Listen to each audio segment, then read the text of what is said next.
Hello dear student, welcome to search to knowledge 369। तो आप सबका भरपूर स्वागत है बच्चों।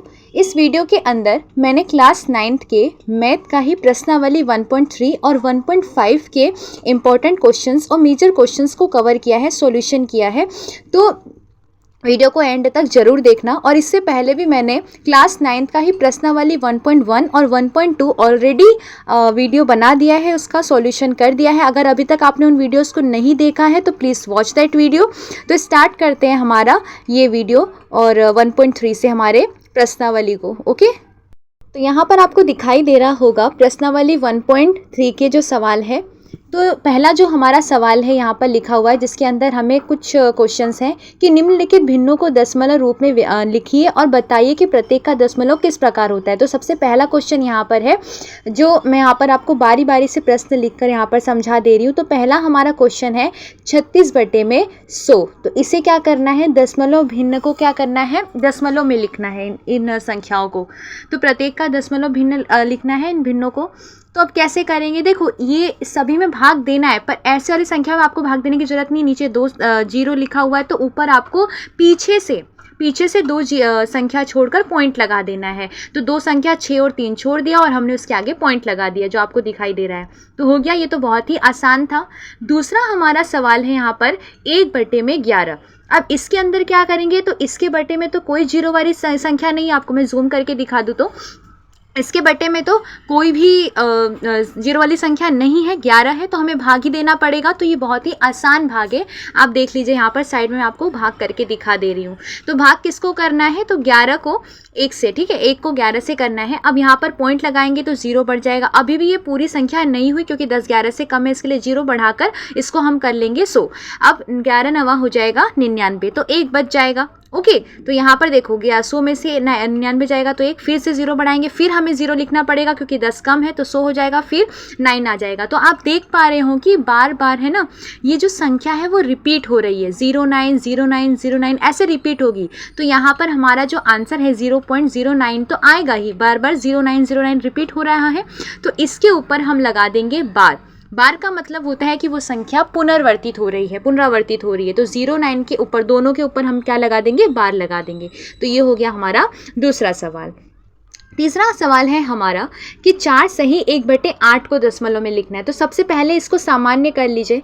तो यहाँ पर 8 का गुणा 4 से करेंगे और 1 को जोड़ेंगे और 8 बटे में ऐसा है वैसे ही रहने देंगे। ये तो आपको आता ही होगा कैसे इसको सिंपल चेंज करना होता है।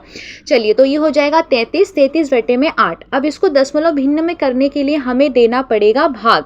ओके, चलिए, तो मैं आपको नीचे भाग करके दिखा दे रही हूँ। तो 33 को हमें भाग देना है 8 से। बहुत ही आसान है बच्चों, है ना, ये तो बेसिक है भाग देना। चलिए, जब जिसको भाग देना आता है वो आगे स्किप करके बढ़ सकते हैं और जिनको नहीं आता है वो ये यहाँ पर देख सकते हैं। तो यहाँ पर 32 हो गया, पॉइंट लगाया, 1 बच गया, 10 आ गया, फिर से हमें 8 लेना है, 2 हो गया। ओके, चलिए, तो हम ऐसे ही भाग करते जा रहे हैं। जब तक मैं यहाँ पर भाग कर रही हूँ ना बच्चों, तब तक आप भी भाग करिए अपने नोटबुक के अंदर। ओके, चलिए, तो यहाँ पर कितना हो गया, 40, 8 बचे हो जाएगा 40। तो यहाँ पर संख्या हो गई ओवर। तो हमारा जो फाइनल आंसर है वो आ जाएगा 4.125। ओके, 4.125 हमारा आंसर आ जाएगा। बढ़ते हैं नेक्स्ट क्वेश्चन की तरफ। अब हमारा जो चौथा सवाल है, चौथे सवाल के अंदर देखो क्या लिखा हुआ है, 3/13। ओके, तो ये 3/13 को कैसे भाग देंगे, चलिए इसको भी देख लेते हैं। मैं आपको दिखा दे रही हूँ साइड में भाग कर कर। जिन्हें भाग आता है वो स्किप कर सकते हैं और जिन्हें नहीं आता है वो फुल जो मेरा भाग है वो देख सकते हैं। यहाँ पर है 3 और बाहर है 13। 13 से 3 जाएगा नहीं, इसके लिए 0 पॉइंट, हमें पॉइंट लगाकर 0 बढ़ाना है। 13 दूनी हो जाएगा 26, जिसमें बच जाएगा 4। 30 में से 26 जाएगा तो 4 आ जाएगा। अभी पॉइंट लगाई है तो 0 आप बढ़ा सकते हैं। 13 का 13 तियाँ हो जाएगा 39। यहाँ पर 1 बच गया, फिर पॉइंट 0 लगाएंगे, फिर यहाँ पर 0 बढ़ेगा, 100 हो जाएगा। ओके, इस तरीके से हम भाग देंगे। यहाँ पर बच गया 9, 0, उसके बाद फिर 6। ओके, भाग तो आप लोगों को आता ही होगा, 12 और 120 और यहाँ पर, ठीक है, 120 आ गया यहाँ पर। तो 13 9 कितना हो जाएगा, 117। तो अब इसको 9 बार ले जाएंगे। ओके, तो 9 बार हो जाएगा 117। 13 नवा हो जाएगा 117 और 120 में से 117 जाएगा, आ जाएगा 3। अब देखो, आप देखोगे 3 है, फिर 4 आएगा, फिर 1 आएगा, फिर 9, ये बार बार रिपीट होगा, है ना। यहाँ पे मैं लंबा न करके आपको डायरेक्ट बता दे रही हूँ, बार बार संख्या रिपीट होगी। अगर आपको और आगे चेक करना है, आप चेक कर सकते हैं। तो यहाँ पर हमारा आंसर आया 0.23069। इसके ऊपर लगा देंगे हम बार लगाना मत भूलिएगा। ओके, चलिए, तो 2/11 है हमारा 5वां सवाल। कैमरा थोड़ा सा हिल रहा है जिसकी वजह से प्रॉब्लम आपको फेस करनी पड़ सकती है, तो उसके लिए काफ़ी सॉरी। तो यहाँ पर अब 20 को भी भाग देंगे हम 11 से। ओके, चलिए, तो बहुत ही आसान है। अब ये बार बार संख्या जो है ना 1 8 1 8 रिपीट होगी। देखो यहाँ पर आ गया, फिर से आ गया 2, है ना, 90 में से 88 गया 2। अब इस तरीके से क्या होगा, बार बार ये संख्या रिपीट होती जाएगी, 1 8 1 8 1 8। इसके लिए इसको बड़ा में न करते हुए आपको बस यहाँ पर ही स्टॉप करके बस बता दे रही हूँ कि ये रिपीट होगी। रिपीट होने की वजह से हम इसके ऊपर भी क्या लगा देंगे, बार लगा देंगे। तो 0.18 के ऊपर बार लग जाएगा। तो यहाँ तक हमारा 5 सवाल पूरा हुआ। छठा हमारा जो सवाल है क्वेश्चन नंबर 1 का, 329/400। इसको मैं आपको डायरेक्ट ही आंसर बता दे रही हूँ। डायरेक्ट मतलब कि कैसे इसको काटेंगे, भाग देंगे तो क्या आंसर आएगा, तो ये आप चेक कर लीजिएगा। मैं यहाँ पर आप आंसर यहाँ पर बता दे रही हूँ। इसका भाग देने पर या आप कट करके जैसे भी करेंगे तो आ जाएगा 0.8225। ओके, और ये है ना, बार नहीं आएगा इसके ऊपर। ओके, अब देखिए यहाँ पर एक चीज़ हमने सब में से मैंने आपको सिर्फ भाग करके बताया, अभी एक चीज़ बाकी है, सवाल पूरा नहीं हुआ है। 0.36 के बाद कोई संख्या पुनरावर्तित नहीं हो रही है, इसके लिए ये शांत है। कैसी संख्या हो, ये शांत। नीचे जो संख्या है ना, ये बार बार रिपीट हो रही है। देखो 090909 जिसके ऊपर हमने बार लिखा है, तो ये कैसी संख्या हो गई, तो ये हो गई शांत अनावर्सी। कैसी हो जाएगी, ये हो जाएगी सॉरी अनवर्सी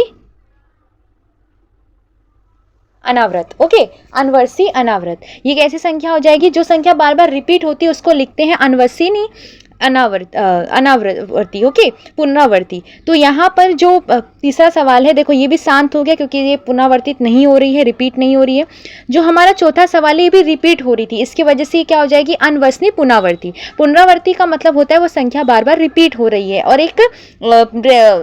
एक अमाउंट में, मतलब एक निश्चित संख्या में रिपीट हो रही है, तो वो है अनवसनी पुनरावर्ती। उसके बाद है 0.1818, ये भी रिपीट हो रहा था, इसके लिए ये भी कैसी संख्या हो गई, अनवसनी पुनरावर्ती हो जाएगी। ओके, जो हमको सवाल में पूछा हुआ था, मैं अपने मन से नहीं लिख रही हूँ बच्चों, है ना, ये हमें सवाल में कहा ही हुआ है। उसके बाद है छठा, जो शांत है। क्यों शांत है, क्योंकि देखो ये संख्या रिपीट नहीं हो रही है, तो ये भी कैसी संख्या हो जाएगी, शांत। तो यहाँ पर हमारा जो पहला, तीसरा और 5वां सवाल है वो शांत है, बाकी सारी अनवसनी है, अनावर्ती है। सेकंड हमारा सवाल जो है कि आप जानते हैं कि यहाँ पर 1/7 में हमें इसकी वैल्यू दी हुई है। वास्तव में हमें पूछा हुआ है कि 2/7, 3/7। इसका हमें आंसर बताना है दशमलव में, पर भाग नहीं देना है। ओके, ऐसे बड़े बड़े भाग नहीं देने हैं। तो इसको कैसे करना है, ये सवाल आपको देखने में थोड़ा सा टफ लग रहा होगा, पर ये बहुत ही आसान है। देखो कैसे होगा बच्चों, पहली बात तो हमें जब मैं हमेशा आपको बताती हूँ कि जब भी हमें सवाल करना हो तो पहले हिंट आप लिख लीजिए। जो भी आपको सवाल में दिया हुआ है ना, वो हिंट पहले आप लिख लीजिए। तो यहाँ पर हमें हिंट देकर रखी हुई है कि 1/7 की हमें ये वैल्यू देकर रखी हुई है। अब इस वैल्यू को ना हम कैसे अब अपने आंसर को लाने के लिए इस्तेमाल करेंगे, वो देखिए। पहली बात तो हमें कहा हुआ था 2/7 का भाग दीजिए 3/7। सबके बटे में कॉमन 7 आ ही रहा था, है ना, सबके बटे में कॉमन क्या आ रहा था, 7 आ रहा था, है ना। तो 2/7, 3/7, 4/7, सब में कॉमन 7 नीचे आ रहा है। हमें 1/7 बताकर हिंट में रखा हुआ है। तो अब क्या करेंगे, तो बहुत ही सिंपल है। 1/7 को अगर बच्चों में 2 से भाग दूंगी तो 2/7 बन जाएगा, और 1/7 की वैल्यू हमें देकर रखी हुई है, तो हम आसानी से उसी वैल्यू को 2 से गुणा कर देंगे। समझ में आया, सब में यही होगा। अब आंसर में आपको सब में बता ही दे रही हूँ, ठीक है। तो हमें क्या करना है, 1/7 को 2 से गुणा कर देना है, तो 2/7 हो गया, और 1/7 की वैल्यू यहाँ पर लिखी हुई। 2/7 मैंने नहीं लिखा डायरेक्ट, ताकि आपको 1/7 की वैल्यू यहाँ पर भर कर 2 से गुणा कर आपको मैं बता सकूँ। तो ये हो गया हमारा आंसर 2/7 का, वो भी बिना भाग किए हुए, है ना। आपके सामने देखो मैंने आंसर लिखा है, वो भी भाग मैंने नहीं किया हुआ है, जो हिंट दिए उसी से किया हुआ है। उसके बाद है हमारा 3/7। तो 3/7 को भाग नहीं दूंगी, 1/7 को 3 से मैं गुणा कर दूंगी। जो संख्या हमें दी हुई है उसे हम 3 से भाग दे देंगे। तो ये प्रोसेस एकदम सिमिलर होगी, कब तक, 6/7 तक। अब मैंने 2 से गुणा किया, उसके बाद अभी 3 से कर रही हूँ, उसके बाद मैं 4 से करूँगी, उसके बाद मैं 5 से करूँगी, उसके बाद हम 6 से करेंगे। तो ये हमारा जवाब हो जाएगा, बिना लंबा भाग किए हुए हमारा आंसर हो जाएगा। ओके, तो मुझे लगता है कि ये सवाल आपके एग्जाम में पूछा जाएगा। ये इतना इंपॉर्टेंट नहीं है, बट फिर भी आपको सवाल आने चाहिए, एक नॉलेज आपको होनी चाहिए। ये सोचकर हमें पढ़ाई नहीं करनी है कि एग्जाम में आएगा उतना ही पढ़ना है, बस हो गया, पास हो गए, अच्छी बात है, 90% भी ला दिया, अच्छी बात है ना। तो बच्चों, इसके लिए हमें पढ़ाई नहीं करनी है, हमें ना थोड़ा दिमाग खुले, इसके लिए भी पढ़ाई करनी चाहिए। तो यहाँ पर बहुत हो गई बातें। तो ये जो आपको दिख रहा है स्क्रीन पर, तो इस बिल्कुल ऐसे ही करना है। 5 का अब मैं 5 तक पहुँच गई हूँ। आप सारे आंसर देख सकते हैं, आप खुद भी चेक कर सकते हैं, अगर कोई रॉन्ग हो तो आप करेक्ट उसको कर सकते हैं। ओके, चलिए, अब लास्ट हमारा बच गया 6 से गुणा करने के लिए। तो यहाँ पर 6 से गुणा करेंगे हम, तो आप आंसर देख सकते हैं 6 से गुणा करने के बाद क्या आंसर आएगा। ओके, ये आपको कमेंट में आंसर बताना है। चलिए, तो यहाँ पर हो गया हमारा 1.3 का क्वेश्चन नंबर 2। ओके, चलिए, अब बारी है हमारे नेक्स्ट सवाल की, जो यहाँ पर मैं एडजस्ट करके आपको दिखा दूँ। तो नेक्स्ट हमारा जो तीसरा सवाल है, यहाँ पर आपको स्क्रीन पर दिखे से P/Q के रूप में व्यक्त करना है। ये सवाल बच्चों काफ़ी IMP है, क्योंकि ऐसे में के सवाल आपको 1 या 2 पूछते ही पूछते हैं सवाल के अंदर। Okay, sorry for the background noise. Okay बच्चों, तो यहाँ पर ये जो सवाल है ना, इसके P/Q को हमें दर्शाना है। बहुत ही सिंपल, एक सवाल मैं आपको समझा दे रही हूँ बहुत अच्छे से, हालांकि सब बताऊंगी, पर आप इसको अच्छे से समझ लीजिए, आपको सब आ जाएगा। सबसे पहली बात तो यहाँ पर देखिए, सबसे पहले ही आपको स्टेप लिखना है कि माना कि जो हमें संख्या लिखी है उसको x के बराबर मान लीजिए। तो x बराबर हो जाएगा 0.666। मैंने क्यों लिखा? क्योंकि इसके ऊपर है बार, है ना, आपको पहले बता चुकी, बार है, इसकी वजह से। अब देखिए, पॉइंट के बाद एक संख्या है, इसके लिए 10। हमें क्या करना है, x को 10 से गुणा करना है, तो x की जो वैल्यू है उसको भी तो 10 से गुणा करेंगे। तो दोनों तरफ हम 10 से गुणा कर देंगे। अभी देखो, 10 से गुणा करने पर इसका जो आंसर है ना, वो हो जाएगा 6.666। अगर ये आपको नहीं आता है तो एक शॉर्ट वीडियो मैंने बनाया है इसके ऊपर, वो आप देख सकते हैं। ठीक है, चलिए, तो यहाँ पर 10x हो गया, 10x बराबर हो गया 6.666, और यहाँ पर हमारा x की वैल्यू है इतनी, जो हमारा समीकरण नंबर 1 था। यहाँ पर आपको एक लाइन लिखनी पड़ेगी कि समीकरण 2 को 1 से घटाने पर, ओके, 1 को 2 में से घटाने पर, अब इसको घटा देंगे तो हमारा हो जाएगा 9x, यहाँ पर 6.000, आप देख सकते हैं बहुत आसानी से 00 ही है। अब यहाँ पर x है, आपको पता ही होगा कि 6x के साथ 9 गुणे में है, वहाँ बटे में जाएगा। यहाँ पर आंसर हम 3 से कट करेंगे तो 2/3 हमारा आंसर आ जाएगा। तो x की वैल्यू यहाँ पर 2/3 हमारी निकल जाएगी। था ना बहुत ही आसान? ठीक है, अब मुझे नहीं लगता कि आगे आपको इसे सवाल देखकर घबराहट होगी। अभी हम 1-2 सवाल की और प्रैक्टिस कर लेते हैं, डोंट वरी। तो यहाँ पर हमारा जो अब क्वेश्चन 2 है, क्वेश्चन नंबर 3 का ही ऐसे ही सवाल है जिसको हमें P/Q में दर्शाना है। तो अब यह सवाल है 0.47 के ऊपर बार। यहाँ पर ध्यान देना है बच्चों, 7 के ऊपर बार है, 4 के ऊपर बार नहीं है। तो रिपीट होने वाली संख्या 7 है। सबसे पहला स्टेप, माना कि x बराबर 0.4777। ओके, 4747 नहीं लिखना है क्योंकि बार 7 के ऊपर ही है। ओके, चलिए, तो यहाँ पर 2 संख्या के यहाँ पर ऊपर बार नहीं है, एक ही संख्या के ऊपर बार है, तो हमें 10 से गुणा करना है। ये चीज़ आपको याद रखनी है, जितनी संख्या के ऊपर बार होता है उतना ही 0 के साथ में हमें उसको गुणा करना होता है। तो एक संख्या था, इसलिए 10 से हमने गुणा कर दिया, 10 का इधर भी और दोनों तरफ गुणा कर देंगे, जैसे हमने पहले वाले सवाल में किया। अब 10x हो जाएगा, यहाँ पे भी 10 हो जाएगा, तो यहाँ पर 4.777 हो जाएगा। ओके, चलिए, तो हमने गुणा कर दिया यहाँ पर 10 का। अब हमें ये समीकरण 1 मान लेना है। अब इस समीकरण 1 को 2 में से माइनस कर देना है। तो x बराबर कितना है, 0.477, इस तरीके से। ओके, चलिए माइनस कर लेते हैं। तो 10 में से x जाएगा, यानी 1 जाएगा तो 9x आ जाएगा, और यहाँ पर आ जाएगा 4 तो है ही। अब यहाँ पर ध्यान देना है कि 7 में से 4 जाएगा 3, और बाकी सब हो जाएगा 0 0 0। ओके, चलिए, माइनस में गड़बड़ मत करना। चलिए, यहाँ पर x है। अब x बराबर क्या हो जाएगा, यहाँ पर थोड़ा सा ध्यान देना है बच्चों। 4.3 है यहाँ पर, तो मैंने इसको 43 लिखा है और नीचे 90 लिया है। क्यों? क्योंकि पॉइंट के बाद एक संख्या है तो नीचे 10 आ जाएगा, और 10 का गुणा 9 से करेंगे तो 90 हो जाएगा। तो ये आपको ध्यान रखना है, ये मैंने एक डायरेक्ट ही लिख दिया है। अब ये किसी से भी कट नहीं होगा, तो हमारा फाइनल आंसर आ जाएगा x बराबर 443/90। ओके, 90। तो ये हो गया हमारा दूसरा सवाल। कैमरा थोड़ा सा हिल रहा है तो आई एम सॉरी उसके लिए। तो यहाँ पर तीसरा जो हमारा सवाल है, तीसरे का ही तीसरा सवाल है, जिसको P/Q के रूप में ही व्यक्त करना है। ओके, मैं जब तक एडजस्ट कर लूँ यहाँ पर, आप सवाल को देख लीजिए। चलिए, तो तीसरे सवाल की यहाँ पर बारी है। तो हमारा जो तीसरा सवाल है, तो यहाँ पर हमारा जो तीसरा सवाल है 0.001। ओके, तो इसके जो सवाल है यहाँ पर, इसके ऊपर ना 0.01 के ऊपर ही बार लिखा हुआ है। तो सबसे पहले तो हमारा पहला स्टेप क्या हो जाएगा कि माना कि x बराबर 0.001001, इस तरीके से, है ना, 2-3 बार आपको लिख देना है, बार है तो। अब यहाँ पर दो, देखो हमारे पास ना 3 संख्या के ऊपर बार है, इसके लिए मैंने 1000 से गुणा किया है, x का भी और यहाँ पर दोनों तरफ। यहाँ पर गुणा करने पर 1000x बराबर कितना हो जाएगा, तो यहाँ पर 1 आ जाएगा आगे, क्योंकि 00 तो लिखने का कोई मतलब नहीं, तो 1.001 और 001 इस तरीके से आ जाएगा।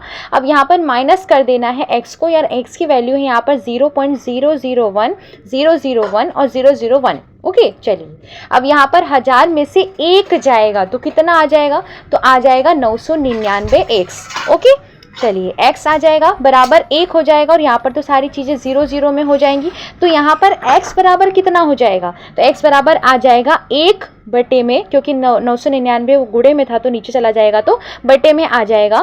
तो x बराबर 1 बटे में 999 हमारा आंसर आ जाएगा, प्रश्न 3 का तीसरे का आंसर। ओके, तो यहाँ पर हमारा तीसरा सवाल पूरा हुआ। अब बारी है, आप इसका स्क्रीनशॉट ले सकते हैं। अब बारी है हमारे नेक्स्ट सवाल की, जो सवाल है हमारा सवाल नंबर यहाँ पर चौथा सवाल के अंदर बार नहीं दिया हुआ है, हमें 0.999 को p बटे q के रूप में इसको रूपित करना है, व्यक्त करना है, और कहा है कि आपको अपने क्लास में डिस्कस करना है किसका क्या आंसर आया। आंसर तो एक ही आएगा बच्चों, सबका। नहीं आ रहा है तो गड़बड़ की है किसी ने। चलिए, तो चौथे सवाल में हमें 0.999 देकर रखा हुआ है, यहाँ पर बार नहीं है तो यही हमको मान लेना है सेम। तो यहाँ पी क्यू बटे में इसको दर्शाना है। सबसे पहला स्टेप क्या करते हैं इस सवाल के अंदर, तो इस सवाल, ऐसे सवाल में हम सबसे पहले मान लेते हैं। गणित है और मानना ना हो तो ऐसा हो ही नहीं सकता। तो माना कि x बराबर जो भी हमें दिया हुआ है तो हमें उसको मान लेना है। क्या मान लेना है, 0.999। ओके, चलिए, यहाँ पर 0 मैंने लिखना रह गया, कोई बात नहीं। चलिए, तो अब यहाँ पर 9 हमें 10 से गुणा कर देना है। क्यों, क्योंकि एक 9 ही है जो बार बार रिपीट हो रहा है, वो एक संख्या है, इसकी वजह से 10 से गुणा कर दिया मैंने। 10 बराबर क्या हो जाएगा, 10x बराबर, एक संख्या को आगे ले आएंगे, 9.999 लिखना है आपको। जितना लिखना है लंबा आप लिख सकते हैं, पर ज़्यादा टाइम वेस्ट करने की जरूरत नहीं है बच्चों। चलिए, समीकरण 1 को माइनस कर देंगे तो x बराबर हमारा जो इसको माइनस कर देंगे, 10 में से 1 जाएगा, 9x आ जाएगा, और यहाँ पर 9 और यहाँ पर पॉइंट में 000 हो जाएगा। अब x बराबर क्या है, अभी आंसर पूरा नहीं हुआ, लाइन लिखने का मतलब ये नहीं है। चलिए, x बराबर 9 बटे में 9 हो जाएगा, तो यहाँ पर कटने के बाद हमारा आंसर x बराबर क्या आ जाएगा, 1 आ जाएगा। तो हमारा आंसर यहाँ पर आ गया, सवाल नंबर 4 का यहाँ पर पूरा हो गया। तो हमारा जो प्रश्नावली 1.3 का था, क्वेश्चन नंबर 4 तक हमने यहाँ पर कंप्लीट कर दिया है। ओके बच्चों, तो अब बारी है यहाँ पर 1.5 की प्रश्नावली। तो यहाँ पर हमें सवाल देकर रखा हुआ है। ये सब सवाल काफ़ी ही इजी सवाल हैं, इम्पॉर्टेंट भी है, तो इसके लिए आपको ध्यान से करना है। एक बार आपको सवाल आ जाएंगे तो आप बार बार जैसे भी ऐसे सवाल पूछे जाएंगे तो आप आसानी से कर सकते हैं उसको। प्रश्न 1 का जो पहला सवाल है कि 64 की घात 1/2 है। पहली बात तो 64 किसका वर्गमूल है, तो 8 की घात अगर मैं 2 लिखूंगी तो 64 हो जाएगा। तो यहाँ पर बाहर 2 है, ऐसा लिखने का रीज़न था ताकि 2 से 2 कट जाए। तो यहाँ पर 8 की घात 1 और यहाँ पर आंसर आ जाएगा 1, 8।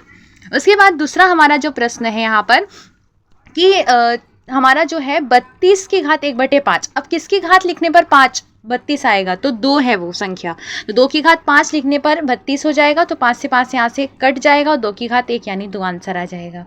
मैं ऐसी ही संख्या को घात लिख रही हूँ जो संख्या बाहर से कट हो जाए। अब जैसे 125 है और इसकी घात लिखी हुई है 1/3, यानी ऐसी कोई संख्या ढूंढिए जिसकी घात 3 लिखने पर 125 है, तो वो संख्या हो सकती है 5, हो नहीं सकती है 5 ही है। तो 3 से 3 कट जाएगा और यहाँ पर 5 हमारा आंसर आ जाएगा फाइनल वाला। ओके, चलिए, तो यहाँ पर हमारा प्रश्नावली 1.5 का जो पहला सवाल है वो पूरा हुआ। अब प्रश्न नंबर 2 की अगर मैं बात कर लूँ, इसमें भी हमें 2-3 सवाल दिए हुए हैं, जिसमें से पहला जो क्वेश्चन है प्रश्न 2 का, यहाँ पर आपको स्क्रीन पर मैं लिख दे रही हूँ जिसमें है 9 की घात 3/2। इसको कैसे करेंगे, सेम टू सेम, नीचे 2 घात लिखिए ना, 3 की घात 2 लिख दीजिए ताकि नीचे वाली संख्या से आसानी से वो संख्या कट सके। ओके, तो 2 से 2 कट गया, 3 की घात 3 आई, और 3 की घात 3 का मतलब आंसर हो जाएगा हमारा 27। कितना हो जाएगा, 27। यहाँ पर मैंने तीनों को लिख कर ऐसे गुणा कर दिया, आप डायरेक्ट भी लिख सकते हैं। उसके बाद है हमारा दूसरा सवाल। दूसरे सवाल के अंदर हमें दिया हुआ है 32। 32 की घात है 2/5। यहाँ पर 2 की घात 5, आपको पता ही है, आप एक्सपर्ट हो चुके हैं अभी। तो यहाँ पर 2/5, और 5 से 5 क्या हो जाएगा, आउट हो जाएगा, और 2 की घात आ जाएगी 2, और 2 की घात 2 आने का मतलब क्या हुआ, तो हमारा आंसर आ जाएगा 4। उसी तरीके से तीसरा सवाल है हमारा, जिसके अंदर तीसरे सवाल के अंदर देखो क्या लिखा हुआ है, 16, और 16 की जो हमारी घात है वो है 3/4। तो अगर यहाँ पर मैं 2 लिखूं और 2 की घात 4 करूं, तब जाके वो 16 बन जाएगा। तो 2 की घात 4, और यहाँ पर बाहर आ जाएगा 3/4। तो 4 से 4 आउट हो जाएगा, और 2 की घात आ जाएगा 3। ओके, 2 की घात कितना आ जाएगा, 3। तो 2 की घात 3 का हमारा आंसर भी कितना आ जाएगा, तो यहाँ पर लिख कर हम देख लेते हैं, 2 दूनी हो जाएगा 4, और 4 दूनी हो जाएगा 8। उसी तरीके से अभी हमारा 1.5 का जो नेक्स्ट क्वेश्चन है, क्वेश्चन नंबर 3, प्रश्न नंबर चौथा जो है, क्वेश्चन नंबर 2 का ही चौथा सवाल वो है।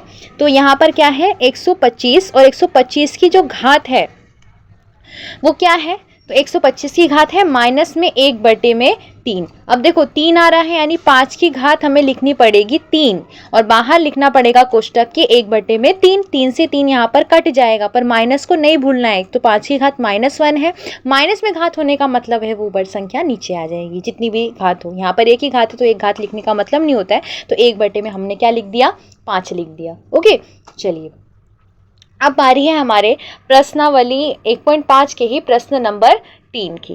तो चलिए प्रश्न नंबर 3 भी देख लेते हैं, बहुत ही आसान सवाल है। प्रश्न नंबर 3 पे मैंने कई सारे वीडियो बना दिए हैं, अगर अभी तक आपने उन वीडियोस को नहीं देखा है तो आई बटन पे आप क्लिक करेंगे तो आपको वीडियो मिल जाएगा। क्वेश्चन नंबर 3 पर यहाँ पर पहला सवाल है, 2 की घात 2/3, और यहाँ पर देखो इसका मतलब होता है गुणा, जो आपको किताब में नहीं दिया है मैं आपको बता रही। तो 2 और उसकी घात हो जाएगी 5, दोनों ही 2 है, इसकी वजह से घातों का हो जाएगा जोड़। जोड़ करने के लिए मुझे लेना पड़ेगा एलसीएम, तो 3 का गुणा 5 से और 5 का गुणा 3 से। जिस संख्या से नीचे हम गुणा करेंगे उसी संख्या का ऊपर हम गुणा कर देंगे। चलिए, तो हमने इतना काम कर दिया है मैंने। चलिए अब आगे बढ़ते हैं। 2 की घात यहाँ पर 2 बचे 10 हो जाएगा, और यहाँ पर 1 तिया 3 हो जाएगा। बटे में दोनों के कितना आ जा रहा है, 15। तो लंबी लिटी खींच के 15 लिख देंगे, 10 और 3 को प्लस करेंगे तो हमारा हो जाएगा 13/15। तो 2 की घात 13/15 हमारा आंसर आ जाएगा। ओके, अभी आप सवाल को, जिनको नहीं आता ये सवाल काफ़ी अजीब लग रहा होगा, पर आप अगर प्रैक्टिस करेंगे बार बार तो आपको ये सवाल इजी लगने लगेगा। चलिए इसी सवाल तीसरे सब प्रश्न का जो दूसरा सवाल है, कैमरा का बार बार हिल रहा है जिसके लिए आई एम रियली सॉरी। जो दूसरा सवाल है यहाँ पर प्रश्न 3 का ही, इसको देख लेते हैं। तो यहाँ पर जो सेकंड सवाल है यहाँ पर मैं लिख दूँ तो 1/3 की घात 3 है, जिसके बाहर भी 7 है घात में।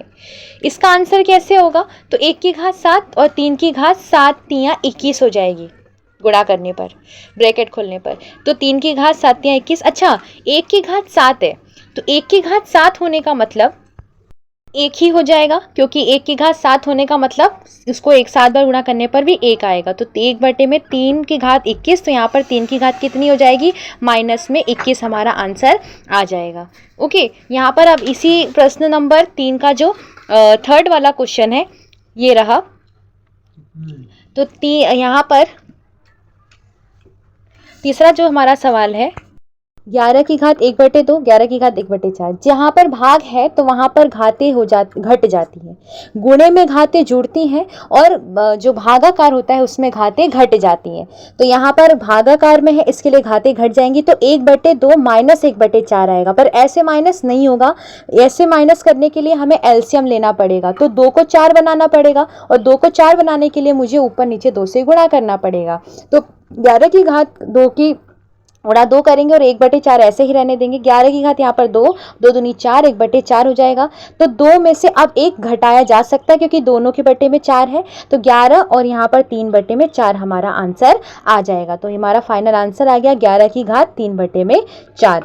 तो यहाँ पर हो गया हमारा 1.5 का तीसरा सवाल। और उसी तरीके से अब जो नेक्स्ट सवाल है हमारा चौथा सवाल, जो लास्ट सवाल है, जिसकी में 7 की घात है 1/2 और 8 की घात है 1/2। यहाँ पर देखो सगुणक समान नहीं है, 7 और 8 अलग अलग है, पर यहाँ पर घातें समान है। तो 7 और गुणे में 8 करके उसको दोनों को बाहर 1/2 लिख देना है। इसका मतलब दोनों की घात हो गई 8 7 हो जाएगा 56/1/2 इसकी घात आंसर हमारा आ जाएगा। तो यहाँ पर हमारा 1.5 का जो सवाल है, सवाल नंबर जो लास्ट था चौथा भी, ये भी कंप्लीट हुआ। ओके बच्चों, तो यहाँ पर बच्चों मैंने 1.3 के और 1.5 के मेजर्स क्वेश्चंस कवर कर लिए हैं। अभी 1.4 के जो है हमारा बाकी है, जो आएगा आपके नेक्स्ट वीडियो में, अगर आप कमेंट करते हैं तब। अदरवाइज मैं कोई नेक्स्ट चैप्टर में से सॉल्यूशन कराऊंगी। वीडियो एंड करने से पहले सबसे ज़रूरी बात बच्चों ये कि आप एक काम करना हमेशा भूल जाते हैं, चैनल को सब्सक्राइब करना। तो अगर वीडियो अच्छी लगी है तो please like share and subscribe to my channel and don't forget to press the bell icon, ताकि आने वाला नेक्स्ट वीडियो लेक्चर्स आप बिल्कुल से मिस न कर सके। ऐसे पढ़ते रहिए, देखते रहिए। Thanks for watching.